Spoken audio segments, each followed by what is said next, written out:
Go. All right, good morning class and welcome back. Today we're going to walk you through some of the experiments that you're going to carry out for this week's lab, specifically types of chemical reactions.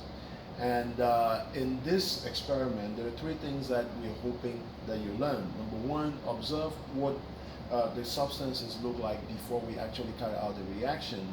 And then also observe what happens immediately after the reaction is carried to decide whether a reaction has occurred, then determine what type of reaction has occurred, then write an equation, a balanced chemical equation for that reaction.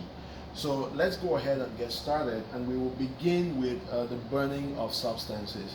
And so to begin with, this is your copper wire that you're going to burn. So I want you to pay attention to its appearance, what it looks like right now. And then once you do that, that's your copper wire. Once you do that, we are going to light our Bunsen burner. And this is what we call a Bunsen burner. We're going to use the flame from the Bunsen burner to run this experiment. So let me turn on, burns the gas. And so that's our Bunsen burner, all right? And so, and I'm using my crucible tongs to hold the copper wires together, the copper wire. So I'm going to place it in the flame, and you should observe and tell us what happens for a few minutes.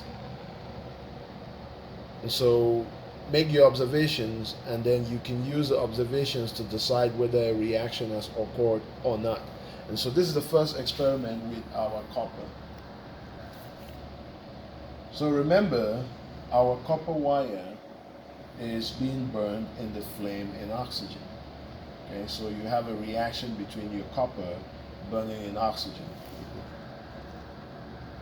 All right, so we've covered the first reaction, which is burning copper wire in the flame.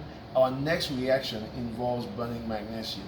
So this is what your magnesium looks like before we burn it. Place it in the flame, and I'm going to also place that magnesium in the flame. So observe, and remember, your note says don't look directly into the flame.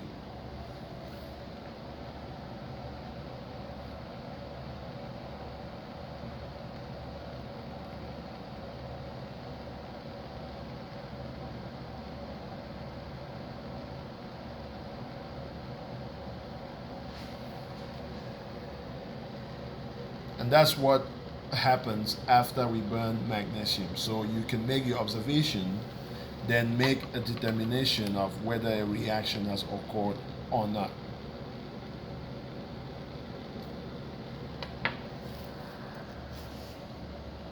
Go. All right, so in our third reaction, we are going to burn another compound in the flame. This compound, I have placed it in a test tube, and it is copper carbonate. And so again, that's what it looks like initially. And so let's go ahead and place the copper carbonate in the flame. And so observe what happens.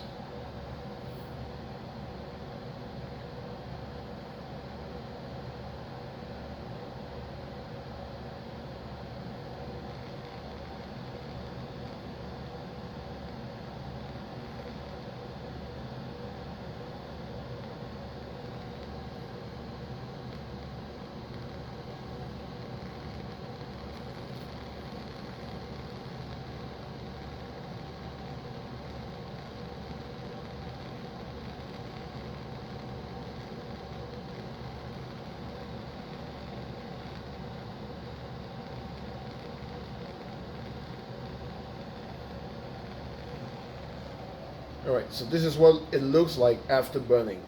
So in your instructions, you're also told to place a burning wooden splint into. So you notice what happens with the wooden splint. Let me try it again.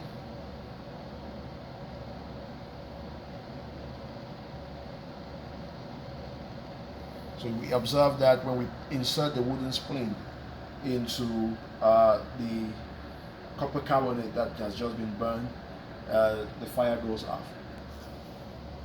And just a reminder, remember, we burned copper 2 carbonate in the flame, and here is what we observe at the end of the reaction of burning copper 2 carbonate.